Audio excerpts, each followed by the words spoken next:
The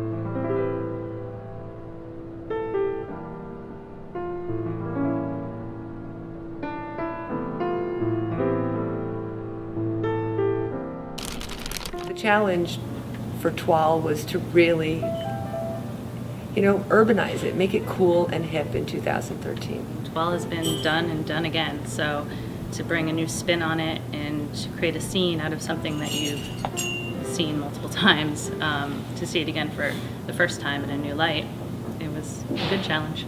Yeah. Well, this is painted toile, and it has Asian type architecture, and the way they've painted the tree, the interpretation to me is very Asian. So you've got the typical Asian rice hat that gave us a lighter feeling. You have to be very, very thoughtful about it. Just because you happen to love something, we can actually help you edit things. I think that's where professionals like Cassandra and I come in. And you don't want to overdo a pattern. It could get way too busy, way too quickly. And obviously, the venue you're in also speaks a little bit to how much pattern you could bring into a room without it just kind of being overwhelming upon entry.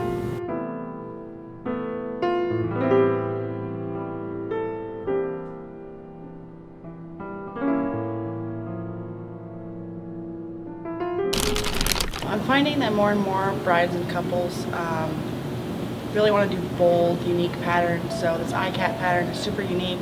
The flowers are really bold, and you really could use it for any season, spring, summer, fall, because the colors just go with really anything that you would like to do. So basically it started out when we picked the ICAT pattern with the orange, the pinks, the reds, and the whites, and then I incorporated the silvers because I thought that those really were a statement on their own.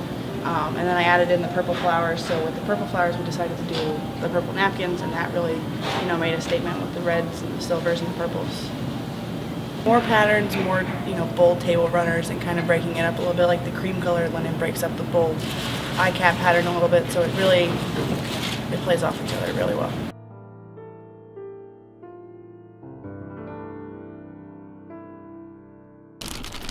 I chose damask because I really like the elegance of it, and I think it's really fun. My flower arrangements are made of carnations and roses, and I chose them because they have the damask pattern in them, and I really like to mix vases together and use different ones.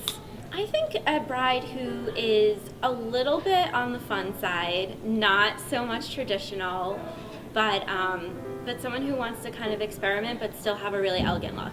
Not using all black, but use black with a little bit of color and make it pop. But black is a really elegant color, and it looks fantastic in weddings. Definitely don't be afraid to incorporate a pattern. Just use it subtly, and definitely use a lot of color and make it really pop.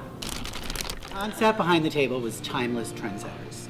Well, we kind of named the table after our couple because we envision them as timeless trendsetters. They are sophisticated, they are design-centric and oriented, but they are classic and timeless.